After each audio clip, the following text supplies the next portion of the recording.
ക്രിസ്തുവിലുള്ള പ്രിയപ്പെട്ട സഹോദരി സഹോദരന്മാരെ, ഇന്നത്തെ ദൈവവചനം വിശുദ്ധ യോഹന്നാൻ എഴുതിയ സുവിശേഷം 10-ാം അധ്യായം 11 മുതൽ 18 വരെയുള്ള വാക്യങ്ങൾ. ഞാൻ നല്ല ഇടയനാണ്. നല്ല ഇടയൻ ആടുകൾക്ക് വേണ്ടി ജീവൻ അർപ്പിക്കുന്നു. ഇടയനില്ലാത്തവനും ആടുകൾ സ്വന്തമല്ലാത്തവനുമായ കൂലിക്കാരൻ ചെന്നായി വരുന്നത് കാണുമ്പോൾ ആടുകളെ ഉപേക്ഷിച്ച് ഓടിപ്പോകുന്നു.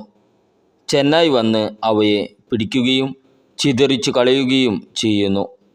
അവൻ ഓടിപ്പോകുന്നത് കൂലിക്കാരനായതുകൊണ്ടും ആടുകളെപ്പറ്റി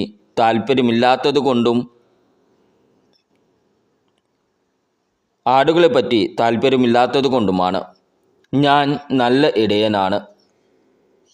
പിതാവ് എന്നെയും ഞാൻ പിതാവിനെയും അറിയുന്നതുപോലെ ഞാൻ എനിക്കുള്ളവയെയും എനിക്കുള്ളവ എന്നെയും അറിയുന്നു. ആടുകൾക്ക് വേണ്ടി ഞാൻ ജീവൻ അർപ്പിക്കുന്നു.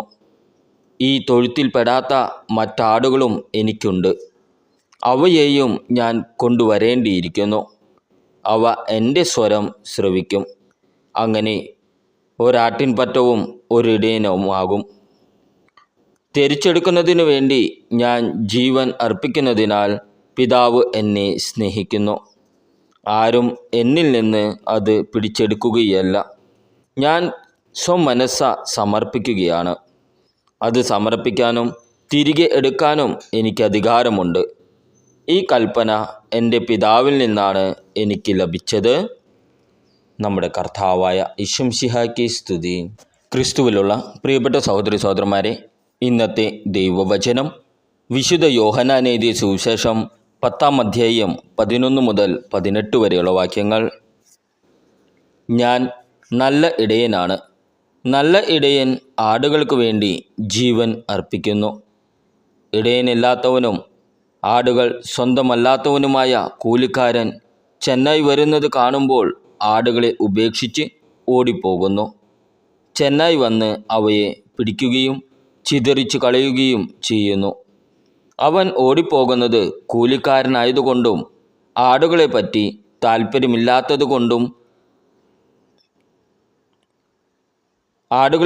താല്പര്യമില്ലാത്തതുകൊണ്ടുമാണ്. ഞാൻ നല്ല ഇടയനാണ്. പിതാവ് എന്നെയും ഞാൻ പിതാവിനെയും അറിയുന്നതുപോലെ ഞാൻ എനിക്കുള്ളവയെയും എനിക്കുള്ളവ എന്നെയും അറിയുന്നു. ആടുകൾക്ക് വേണ്ടി ഞാൻ ജീവൻ അർപ്പിക്കുന്നു. ഈ തൊഴുത്തിൽപ്പെടാത്ത മറ്റാടുകളും എനിക്കുണ്ട്. അവയെയും ഞാൻ കൊണ്ടുവരേണ്ടിയിരിക്കുന്നു. അവ എൻ്റെ സ്വരം ശ്രവിക്കും. അങ്ങനെ ഒരാട്ടിൻപറ്റവും ഒരിടയനുമാകും. തിരിച്ചെടുക്കുന്നതിനു വേണ്ടി ഞാൻ ജീവൻ അർപ്പിക്കുന്നതിനാൽ പിതാവ് എന്നെ സ്നേഹിക്കുന്നു. ആരും എന്നിൽ നിന്ന് അത് പിടിച്ചെടുക്കുകയല്ല. ഞാൻ സ്വമനസ്സ സമർപ്പിക്കുകയാണ്. അത് സമർപ്പിക്കാനും തിരികെ എടുക്കാനും എനിക്ക് അധികാരമുണ്ട്.